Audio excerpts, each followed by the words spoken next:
ನಮಸ್ಕಾರ ವೀಕ್ಷಕರೇ, SR Kannada TV ಚಾನಲ್ಗೆ ಸ್ವಾಗತ. ನಾವು ನಿಮ್ಮ ಜ್ಯೋತಿಷ್ಯ ರತ್ನಾಕರ ಪಂಡಿತ್ ಗಣಪತಿ ಭಟ್ ಗುರುಜಿ. ವೀಕ್ಷಕರ, ಇವತ್ತಿನ ಸಂಚಿಕೆಯಲ್ಲಿ ನಿಮ್ಮದೇನಾದರೂ ಅಶ್ವಿನಿ ನಕ್ಷತ್ರ ಮೇಷರಾಶಿಯಾಗಿದ್ದರೆ ನೀವು ಯಾವ ಉದ್ಯೋಗ, ವ್ಯಾಪಾರ, ವ್ಯವಹಾರಗಳಲ್ಲಿ ಅಭಿವೃದ್ಧಿ ಆಗುತ್ತೀರಾ, ಎಂತಹ ಕೆಲಸ ಕಾರ್ಯಗಳಲ್ಲಿ ನೀವು ತೊಡಗಬೇಕು ಅನ್ನೋದನ್ನು ಇವತ್ತಿನ ಸಂಚಿಕೆಯಲ್ಲಿ ತಿಳಿಸ್ತೇನೆ. ಹಾಗೆಯೇ ಈ ಅಶ್ವಿನಿ ನಕ್ಷತ್ರಕ್ಕೆ ಆರೋಗ್ಯದಲ್ಲಿ ಏನು ಸಮಸ್ಯೆಗಳು ಬರಬಹುದು, ಅದಕ್ಕೆ ನೀವು ಯಾವ ರೀತಿಯಲ್ಲಿ ಪರಿಹಾರ ತಗೋಬಹುದು, ಯಾವ ಗ್ರಹಗತಿಗಳಿಂದ ಅಶ್ವಿನಿ ನಕ್ಷತ್ರ ಮೇಷರಾಶಿಯವರಿಗೆ ಆರೋಗ್ಯದ ಸಮಸ್ಯೆ ಬರುತ್ತೆ, ಅದನ್ನು ಕೂಡ ಇವತ್ತಿನ ಸಂಚಿಕೆಯಲ್ಲಿ ತಿಳ್ಕೊಳ್ಳೋಣ. ಯಾಕೆ ಉದ್ಯೋಗದ ಬಗ್ಗೆ ಹೇಳ್ತೀನಿ ಅಂದರೆ, ನೋಡಿ ವೀಕ್ಷಕರೇ, ಜಾತಕಗಳ ಪ್ರಕಾರ ಕೆಲವೊಂದು ರಾಶಿ ನಕ್ಷತ್ರಗಳಿಗೆ ಇಂಥದ್ದೇ ಕೆಲಸ ಮಾಡಿದ್ರೆ ಅಭಿವೃದ್ಧಿ ಆಗುತ್ತೆ ಅನ್ನುವಂಥದ್ದು ಶಾಸ್ತ್ರಗಳ ಪ್ರಕಾರ ಉಲ್ಲೇಖ ಇರುತ್ತೆ. ಆದರೆ ಕೆಲವೊಬ್ಬರು ಎಷ್ಟೊಂದು ಕೆಲಸ ಕಾರ್ಯಗಳನ್ನ ಮಾಡ್ತಾರೆ, ವ್ಯಾಪಾರ ವ್ಯವಹಾರಗಳನ್ನ ಮಾಡ್ತಾರೆ, ಮತ್ತು ಉದ್ಯೋಗಕ್ಕೆ ಹೋಗ್ತಾರೆ, ಕೆಲಸ ಕಾರ್ಯಗಳಲ್ಲಿ ತೊಡಗುತ್ತಾರೆ, ಹೊಸ ಹೊಸ ಹೂಡಿಕೆಗಳನ್ನ ಮಾಡ್ತಾರೆ. ಆದರೆ ಎಲ್ಲೂ ಕೂಡ ಅವರು ಅಭಿವೃದ್ಧಿ ಆಗ್ತಾನೇ ಇರೋದಿಲ್ಲ, ಕಷ್ಟಪಡ್ತಾರೆ, ಎಷ್ಟೇ ಪ್ರಯತ್ನ ಪಟ್ಟರೂ ಅಭಿವೃದ್ಧಿ ಆಗ್ತಾ ಇಲ್ಲ. ಯಾಕೆ ಗುರುಗಳೇ ಅಂತ ನಮಗೆ 10 ಜನ ಫೋನ್ ಮಾಡ್ತಾರೆ. ಅಂಥವ್ರಿಗೋಸ್ಕರ ನಿಮ್ಮ ರಾಶಿ, ನಿಮ್ಮ ನಕ್ಷತ್ರ ಏನಾದರೂ ಇದಾಗಿದ್ದರೆ ಇಂಥದ್ದೇ ಕೆಲಸಗಳನ್ನ ಮಾಡ್ಕೊಂಡು ಹೋಗಿ, ನೀವು ಅಭಿವೃದ್ಧಿ ಆಗೇ ಆಗ್ತೀರಾ. ಪ್ರಥಮವಾಗಿ ನಕ್ಷತ್ರದ ಬಗ್ಗೆ ಸ್ವಲ್ಪ ವಿವರಣೆ ಬೇಕು ಅಂತ ಹೇಳಿದ್ರೆ, ನೋಡಿ, ಅಶ್ವಿನಿ ನಕ್ಷತ್ರ, ಈ ನಕ್ಷತ್ರಕ್ಕೆ ಅಧಿಪತಿ ಕೇತು ಆಗಿರ್ತಾನೆ. ಹಾಗೆಯೇ ಮೇಷರಾಶಿಗೆ ಕುಜ ಅಧಿಪತಿ ಸ್ಥಾನದಲ್ಲಿರ್ತಾನೆ. ದೇವಗಣ ಅಶ್ವಯೋನಿಗೆ ಸಂಬಂಧಪಟ್ಟಂತೂ ಹಾಗೆ ಆದ್ಯ ನಾಡಿಗೆ ಸಂಬಂಧಪಟ್ಟಂತಹ ನಕ್ಷತ್ರವಾಗಿರ್ತದೆ ಅಶ್ವಿನಿ ನಕ್ಷತ್ರ. ನೋಡಿ, ಈ ಅಶ್ವಿನಿ ನಕ್ಷತ್ರವು ಮನುಷ್ಯನ ದೇಹದಲ್ಲಿ ತಲೆಯ ಭಾಗವನ್ನು ಪ್ರತಿನಿಧಿಸುತ್ತದೆ. ಒಂದೊಂದು ನಕ್ಷತ್ರವು ಮನುಷ್ಯನ ಅಂಗಾಂಗದಲ್ಲಿ ಒಂದೊಂದು ಭಾಗಗಳನ್ನ ಪ್ರತಿನಿಧಿಸುತ್ತದೆ. ಆದರೆ ಈ ಅಶ್ವಿನಿ ನಕ್ಷತ್ರ ಮನುಷ್ಯನ ತಲೆಯ ಭಾಗವನ್ನು ಪ್ರತಿನಿಧಿಸುವಂತಹ ನಕ್ಷತ್ರವಾಗಿರ್ತದೆ. ಹಾಗೆಯೇ ಈ ಮೇಷರಾಶಿ ಅಂತ ಹೇಳ್ತೀವಿ ನಾವು. ಈ ಮೇಷರಾಶಿಯಲ್ಲಿ ಏನಾದರೂ ಜನನ ಆಗಿದ್ದರೆ, ಅಶ್ವಿನಿ ನಕ್ಷತ್ರ ಇದ್ದರೆ ಅನೇಕ ಸವಾಲುಗಳನ್ನ ನೀವು ಎದುರಿಸಬೇಕಾಗ್ತದೆ. ಜೀವನದಲ್ಲಿ ಕಷ್ಟ ನಷ್ಟಗಳನ್ನ ನೀವು ಅನುಭವಿಸ್ತಾ ಇರ್ತೀರ, ಸುಖ ದುಃಖ ಎರಡೂ ಸರಿಸಮವಾಗಿ ಕಂಡಿರ್ತೀರ ಈ ನಕ್ಷತ್ರ ಹಾಗೂ ಈ ರಾಶಿಯಲ್ಲಿ ಜನನ ಆಗಿದ್ದರೆ. ಇನ್ನು ಈ ಅಶ್ವಿನಿ ನಕ್ಷತ್ರ ಮೇಷರಾಶಿಯಲ್ಲಿ ಜನನ ಆಗಿದ್ದರೆ ಆಸ್ತಿ ಭೂಮಿಗಳಲ್ಲಿ ತಕರಾರಾಗ್ತದೆ, ಕೋರ್ಟ್ ಕಚೇರಿ ವ್ಯಾಜ್ಯಗಳು ಕಾಡ್ತಾ ಇರುತ್ತೆ, ಸಹೋದರ ಸಹೋದರಿಯರ ಮಧ್ಯೆ ಹೆಚ್ಚಾಗಿ ಭಿನ್ನಾಭಿಪ್ರಾಯ ಬರುತ್ತೆ. ಅಶ್ವಿನಿ ನಕ್ಷತ್ರ ಮೇಷರಾಶಿಯಲ್ಲಿ ಜನನ ಆಗಿದ್ದರೆ ಹೆಚ್ಚಾಗಿ ಮನಸ್ತಾಪಗಳಿರ್ತದೆ ಸಂಬಂಧದಲ್ಲಿ ಅಂತ ಹೇಳ್ಬೋದು. ಮತ್ತು ಈ ನಕ್ಷತ್ರದವರು ಎಷ್ಟೇ ಮನಸ್ತಾಪ ಇದ್ದರೂ ಕೂಡ ನಕ್ಷತ್ರದ ಪ್ರಭಾವದಿಂದ ನೋಡಬೇಕಂದ್ರೆ ಇವರು ಬಹಳ ಬುದ್ಧಿವಂತರು, ವಾಕ್ ಚಾತುರ್ಯತೆ ಇರುವಂಥ ಜನ ಮೇಷರಾಶಿಯವರು. ಎಂತಹ ಕಠಿಣ ಸಂದಿಗ್ಧ ಪರಿಸ್ಥಿತಿಗಳಲ್ಲೂ ಕೂಡ ಸಮಸ್ಯೆಗಳನ್ನ ಶಮನ ಮಾಡುವಂಥ ಕೆಪಾಸಿಟಿ ಈ ಮೇಷರಾಶಿ ಅಶ್ವಿನಿ ನಕ್ಷತ್ರದವರಿಗೆ ಇರುತ್ತೆ. ಹೆಚ್ಚಾಗಿ ದೈವ ಭಕ್ತರು, ಪೂಜೆ ಪುನಸ್ಕಾರಗಳಲ್ಲಿ, ಜೀರ್ಣೋದ್ಧಾರ ಕಾರ್ಯಗಳಲ್ಲಿ ತೊಡಗುವಂಥ ಜನ ಈ ಮೇಷರಾಶಿಯವರು. ಹಾಗೆ ಬಡವರನ್ನು, ಶ್ರೀಮಂತರನ್ನು ಎಲ್ಲರನ್ನೂ ಗೌರವಯುತವಾಗಿ ಕಾಣುವಂಥ ಭಾಗ್ಯ ಇರುವಂಥ ಜನ ಈ ಮೇಷರಾಶಿ ಅಶ್ವಿನಿ ನಕ್ಷತ್ರದವರು ಅಂತ ಹೇಳ್ಬೋದು. ರೂಪವಂತರಾಗಿರ್ತಾರೆ. ಆಭರಣಗಳ ಬಗ್ಗೆ ಅಂದರೆ ಈ ಚಿನ್ನಾಭರಣ, ಬೆಳ್ಳಿಯ ಆಭರಣಗಳ ಮೇಲೆ ಹೆಚ್ಚಾಗಿ ವ್ಯಾಮೋಹಗಳನ್ನ ಇಟ್ಕೊಂಡಿರ್ತಾರೆ. ಆಭರಣ ಪ್ರಿಯರು ನಕ್ಷತ್ರದವರು, ಹಾಗೆ ಅಶ್ವಿನಿ ನಕ್ಷತ್ರ ಮೇಷರಾಶಿಯವರು ಅಂತ ಹೇಳ್ಬೋದು. ಮತ್ತು ಈ ಸಾರ್ವಜನಿಕ ಕ್ಷೇತ್ರದಲ್ಲಿ ಒಳ್ಳೆಯ ಸ್ಥಾನಮಾನ ಗಳಿಸ್ತಾರೆ, ಉತ್ತರೋತ್ತರಾದಿಯಾಗಿ ಬದುಕ್ತಾರೆ. ಜನನಾಯಕನಾಗುವಂಥ ಭಾಗ್ಯನೂ ಕೂಡ ಈ ನಕ್ಷತ್ರದವರಿಗೆ ಇದೆ ಅಂತ ಹೇಳ್ಬೋದು.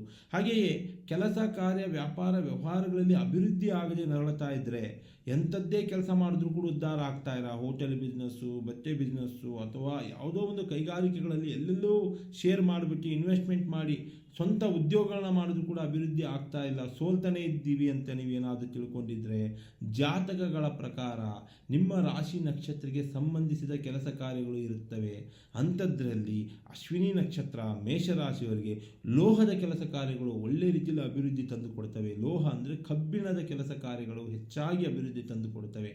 ಉದ್ಯೋಗ ವ್ಯಾಪಾರಗಳಲ್ಲಿ ನೀವು ತೊಡಗಬೇಕಂದ್ರೆ ಇವರಿಗೆ, ಅಶ್ವಿನಿ ನಕ್ಷತ್ರದವರಿಗೆ ಲೋಹದಲ್ಲಿ ವಿಶೇಷವಾಗಿ ಕಾರ್ಮಿಕ ಕೆಲಸ ಕಾರ್ಯಗಳಲ್ಲಿ ಅಭಿವೃದ್ಧಿ ಕಾಣ್ತೀರಾ.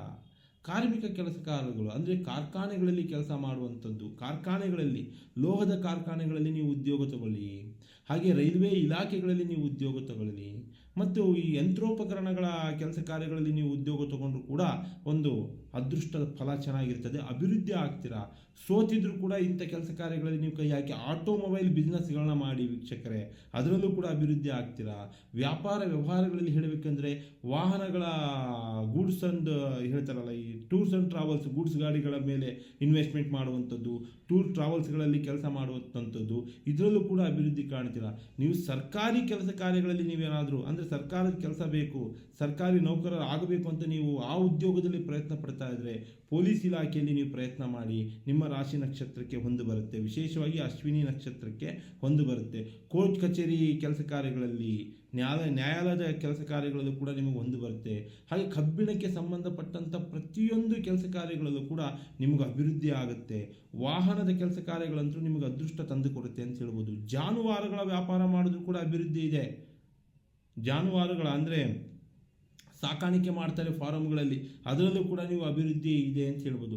ರಾಜಕೀಯ ಕ್ಷೇತ್ರದಲ್ಲೂ ಹೋಗ್ಬೋದು, ಸಂಘ ಸಂಸ್ಥೆಗಳಲ್ಲೂ ನೀವು ಕೂಡ ನೀವು ಹೆಸರು ಮಾಡ್ಬೋದು. ಸಿನಿಮಾ ಕ್ಷೇತ್ರದಲ್ಲೂ ನಿಮಗೆ ಅದೃಷ್ಟ ಇದೆ, ಯಾಕಂದರೆ ವಾಕ್ಚಾತುರ್ಯತೆ ಇರೋದ್ರಿಂದ, ಭಾಳ ಲಕ್ಷಣವಾಗಿ ರೂಪವಂತರಾಗಿರೋದ್ರಿಂದ ಸಿನಿಮಾ ಕ್ಷೇತ್ರದಲ್ಲೂ ನೀವು ಅಭಿವೃದ್ಧಿ ಆಗ್ತೀರಾ. ಇಂಥದ್ದೇ ಕೆಲಸ ಮಾಡಬೇಕು ಅಂತ ನಿಮಗೆ ಆಸೆಗಳು ಇಟ್ಕೋಬೇಡಿ ವೀಕ್ಷಕರೇ, ಯಾಕಂದರೆ ಸೋತಿದ್ರೆ ನೀವು ಅವಮಾನಗಳನ್ನ ಎದುರಿಸ್ತಾ ಇದ್ರೆ ಅಶ್ವಿನಿ ನಕ್ಷತ್ರ ಮೇಷರಾಶಿಯವರು ಈ ಕೆಲಸ ಕಾರ್ಯಗಳಲ್ಲಿ ನಿಮ್ಮ ಜಾತಕಕ್ಕೆ ಸರಿ ಹೊಂದುವಂಥ ಕೆಲಸ ಕಾರ್ಯಗಳಲ್ಲಿ ನೀವು ಒಮ್ಮೆ ಕೈ ಹಾಕಿ ನೋಡಿ, ನೀವು ಅದೃಷ್ಟವಂತರಾಗ್ತೀರಾ. ಒಂದು ಅಭಿವೃದ್ಧಿ ನಿಮ್ಮ ಜೀವನದಲ್ಲಿ ಬರುತ್ತದೆ. ಜನಬಲ, ಹಣಬಲ, ಧನಬಲ, ಅಧಿಕಾರ ಬಲ ನಿಮಗೆ ಸಿಗುತ್ತೆ ಅಂತ ಹೇಳ್ಬೋದು ಕಬ್ಬಿಣದ ಕೆಲಸ ಕಾರ್ಯಗಳಲ್ಲಿ ನೀವು ಕೈ ಹಾಕಿದ್ರೆ. ಹಾಗೆ ಅಶ್ವಿನಿ ನಕ್ಷತ್ರ ಮೇಷರಾಶಿಯವರು ಇನ್ನೊಂದು ವಿಚಾರ, ಆರೋಗ್ಯದ ಬಗ್ಗೆ ಹೇಳಬೇಕಂದ್ರೆ ಹೆಚ್ಚಾಗಿ ಆಲೋಚನೆ ಮಾಡ್ತೀರಾ. ಸಣ್ಣ ಪುಟ್ಟ ವಿಚಾರಕ್ಕೆ ಯೋಚನೆ ಮಾಡುವಂಥ ಜನ ನೀವು. ಇದರಿಂದ ಮಾನಸಿಕವಾಗಿ ಏನೋ ಒಂದು ಅವಘಡಗಳು, ಅವಮಾನಗಳು ಆಗಿದ ಕೂಡಲೇ ಮಾನಸಿಕ ಖಿನ್ನತೆ ಗುರಿ ಆಗ್ತೀರಾ. ಎಲ್ಲೋ ಬಿದ್ದೋದು ನಾವು, ಏನೋ ಸೋತೋದು ನಾವು ಅನ್ನೋವಂಥ ಖಿನ್ನತೆ ನಿಮ್ಮನ್ನು ಕಾಡ್ತಾ ಇರ್ತದೆ. ಹಾಗೆ ಈ ಶೀತಬಾಧೆಗೂ ಕೂಡ ಒಳಗಾಗ್ತೀರಾ. ಆಗಾಗ ನಿಮಗೆ ದೇಹದಲ್ಲಿ ತಲೆಯ ಭಾಗಕ್ಕೆ ಪೆಟ್ಟುಗಳಾಗುವಂಥದ್ದು, ತಲೆಯ ಭಾಗಕ್ಕೆ ನೋವುಗಳು ಬರುವಂಥದ್ದು, ತಲೆಯ ಭಾಗಕ್ಕೆ ಸಂಬಂಧಪಟ್ಟಂಥ ಕಾಯಿಲೆಗಳು ಬರುವಂಥ ಲಕ್ಷಣಗಳು ಇರ್ತದೆ. ಎಚ್ಚರಿಕೆಯಿಂದಿರಬೇಕು. ಆದರೆ ಭಯ ಪಡುವಂಥದ್ದು ಈ ವಿಚಾರ ಬೇಡ. ಅತಿಯಾಗಿ ಚಿಂತೆ ಮಾಡಿದರೆ ಮನಸ್ಸಿನಲ್ಲಿ ಯಾವಾಗಲೂ ಭಯ ಇರ್ತದೆ. ನಿದ್ದೆ ಮಾಡಿದ್ರೂ ಕೂಡ ಭಯ ಪಡ್ತಾ ಇರ್ತೀರಾ ಮೇಷರಾಶಿಯವರು. ಇದ್ರ ಬಗ್ಗೆ ಸ್ವಲ್ಪ ಜಾಗೃತಿ ಇರಲಿ. ಮತ್ತು ನಿಮಗೆ ಮರುವಿನ ಕಾಯಿಲೆ ಇರ್ತದೆ ಅಂತ ಹೇಳ್ಬೋದು. ಇವತ್ತು ಹೇಳಿದ್ದು ನಾಳೆ ಮರ್ತು ಹೋಗ್ಬೋದು, ಅಥವಾ ಜ್ಞಾಪಕ ಶಕ್ತಿ ಕಡಿಮೆ ಇರಬಹುದು. ಇದು ನಿಮ್ಮ ನಕ್ಷತ್ರಕ್ಕೆ ಅಥವಾ ನಿಮ್ಮ ರಾಶಿಗೆ ಸಂಬಂಧಪಟ್ಟಂಥ ಕೆಲವೊಂದು ಆರೋಗ್ಯದ ವಿಚಾರದಲ್ಲಿ ಏರಿಳಿತಗಳು ಅಂತ ಹೇಳ್ಬೋದಷ್ಟೇ. ಮತ್ತು ಗಂಟಲಿನ ಸಮಸ್ಯೆ ಕೂಡ ನಿಮಗೆ ಆಗಾಗ ಕಾಡಾಟ ಆಗಬಹುದು ಅಷ್ಟೇ ಬಿಟ್ಟರೆ ಬೇರೇನು ಪ್ರಾಬ್ಲಮ್ ಬರೋದಿಲ್ಲ. ಆದರೆ ಉದ್ಯೋಗದಲ್ಲಿ, ವ್ಯಾಪಾರದಲ್ಲಿ, ವ್ಯವಹಾರದಲ್ಲಿ ನೀವು ಸೋತು ಸುಣ್ಣ ಆಗಿದ್ದರೆ ದಯವಿಟ್ಟು ನಿಮ್ಮ ಜಾತಕಕ್ಕೆ ಮತ್ತು ನಿಮ್ಮ ನಕ್ಷತ್ರಕ್ಕೆ, ನಿಮ್ಮ ರಾಶಿಗೆ ಸರಿ ಹೊಂದುವಂಥ ಕೆಲಸ ಕಾರ್ಯಗಳಲ್ಲಿ ಅಶ್ವಿನಿ ನಕ್ಷತ್ರ ಮೇಷರಾಶಿಯವರನ್ನು ಕೈ ಹಾಕಿ ನೋಡಿ, ನೀವು ಅದೃಷ್ಟವಂತರಾಗ್ತೀರಾ. ಹಾಗೆಯೇ ಕುಜ ಹಾಗೂ ಕೇತುವಿನ ಶಾಂತಿ ಮಾಡಿಸಿ, ನಿಮಗಿರುವಂಥ ತೊಂದರೆ ತಾಪತ್ರಗಳು ಪರಿಹಾರ ಸಿಗುತ್ತೆ. SR ಕನ್ನಡ TV ಚಾನಲನ್ನು ಸಬ್ಸ್ಕ್ರೈಬ್ ಮಾಡಿಕೊಳ್ಳಿ. ಒಳ್ಳೊಳ್ಳೆ ವೀಡಿಯೋಸ್ಗಳನ್ನ ಬಡಿತಾ ಇರ್ತೀವಿ. ರಾಶಿ ನಕ್ಷತ್ರಗಳ ಬಗ್ಗೆ, ತಂತ್ರ ಮಂತ್ರಗಳ ಬಗ್ಗೆ ಮತ್ತು ಗ್ರಹಗತಿಗಳ ಬಗ್ಗೆ ಪರಿಹಾರ ಬೇಕು ಅಥವಾ ವಿಮರ್ಶೆ ಮಾಡಿ, ಚರ್ಚೆ ಮಾಡಿ, ನಿಮಗೆ ಸಲಹೆಗಳು ಬೇಕು ಅಂದರೆ ಸ್ಕ್ರೀನ್ ಮೇಲೆ ನಂಬರ್ ಹೋಗ್ತಾ ಇರ್ತದೆ, ಕಾಲ್ ಮಾಡಿ, ನಿಮ್ಮ ಸಮಸ್ಯೆಗಳನ್ನ ಚರ್ಚೆ ಮಾಡಿ, ವಿಮರ್ಶೆ ಮಾಡಿ ಪರಿಹಾರ ಕೊಡ್ತೀವಿ. ನಮಸ್ಕಾರ ವೀಕ್ಷಕರೇ, ಸರ್ವೇ ಜನೋ ಸುಖಿನೋ ಭವಂತು.